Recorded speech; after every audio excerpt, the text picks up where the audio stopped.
Bonjour et bienvenue sur Décideur TV. Aujourd'hui, nous parlons entrepreneuriat au féminin avec notre invitée Elisabeth de Moura, qui est associée du réseau d'expertise comptable et d'audit Absolus. Elisabeth de Moura, bonjour. Bonjour Hugues.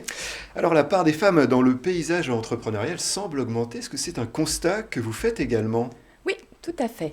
Aujourd'hui, les sociétés sont majoritairement encore dirigées par des hommes. Mais la part des femmes ne cesse d'augmenter. Ok. Aujourd'hui, elles représentent un tiers des créations d'entreprises. La preuve, dans mon cabinet, nous accueillons de plus en plus de créatrices d'entreprises. Ok, très bien. Donc c'est une expérience que vous faites au quotidien, effectivement.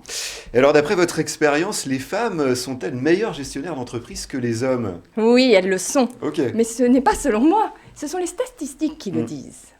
D'abord, savez-vous que les entreprises dirigées par les femmes dégagent 8% de rentabilité contre 6% pour les Ok. hommes? Donc de meilleurs chiffres côté femmes. Tout à fait. Autre constat, en proportion, il y a moins de faillites dans les petites entreprises lorsqu'elles sont dirigées par les femmes. Alors ça, c'est une donnée intéressante, vu l'actualité de la crise. Alors, vous accompagnez au quotidien des projets entrepreneuriaux. Quels seraient vos principaux conseils aux femmes entrepreneurs? Moi, j'ai 2 conseils. Mhm. Osez, mesdames, tout d'abord, prendre votre place dans ce monde d'hommes, que ce soit auprès des banques, auprès de l'administration fiscale, qu'elles vont côtoyer et qui restent des environnements très masculins. Il y a peut-être un problème de confiance, c'est ça que vous dites? Et voilà mon deuxième conseil. Ok. S'entourer de partenaires qui représentent les mêmes valeurs. La bienveillance, mettre du cœur à l'ouvrage pour créer effectivement ce climat de confiance et Ok. mener à bien leur projet. Alors la question de l'équilibre entre vie personnelle et vie professionnelle est souvent citée parmi les freins à l'entrepreneuriat féminin. Qu'avez-vous à dire à ce sujet? Alors, c'est une question que toutes les femmes se posent. Il est primordial de faire adhérer et d'obtenir la compréhension du cercle familial au projet. Il est également important de pouvoir échanger, notamment avec son conjoint, sur les réussites et les tracas du quotidien. Une femme épanouie dans son entreprise sera épanouie à la maison et vice-versa. Ok. Alors, il existe par ailleurs un certain nombre d'aides financières qui sont dédiées aux femmes entrepreneurs. Alors, en tant qu'expert comptable, on imagine que c'est un sujet que vous connaissez. Pouvez-vous nous en dire davantage? Alors, il faut savoir que les femmes peuvent bénéficier de toutes les aides qui existent pour la création d'entreprises. Oui, c'est heureux, L'État encourage l'entrepreneuriat féminin.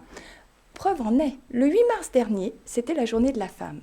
BPI France et l'État ont signé un accord cadre pour promouvoir l'entrepreneuriat féminin. Ok. Mais ce qui est important, c'est que les créatrices d'entreprises sachent qu'il existe de plus en plus de réseaux et d'associations de femmes entrepreneurs. Et je conseille fortement les créatrices d'entreprises d'approcher ces réseaux, d'y adhérer, car c'est une aide extraordinaire pour échanger entre femmes et pour obtenir des expériences et pouvoir faire part de ces soucis au quotidien. Très bien. Eh bien, le message est passé. Un dernier mot sur ce sujet de l'entrepreneuriat au féminin? Alors, nous accompagnons comme les femmes qui souhaitent démarrer leur activité, comme auprès des hommes, avec un accompagnement dans le démarrage et dans le développement de l'activité. Mais à la différence des hommes, les femmes se remettent plus souvent en question. Ok. Et notre rôle change. Nous sommes un conseil, nous sommes un encouragement du quotidien, ce dont un homme n'a pas forcément besoin. Ok, c'est noté. Bien, très bien. Merci beaucoup pour cette intervention, Elisabeth de Moura. Merci à toutes et à tous de nous avoir suivis. C'était l'interview du Monde du Chiffre. À très bientôt sur Décideur TV.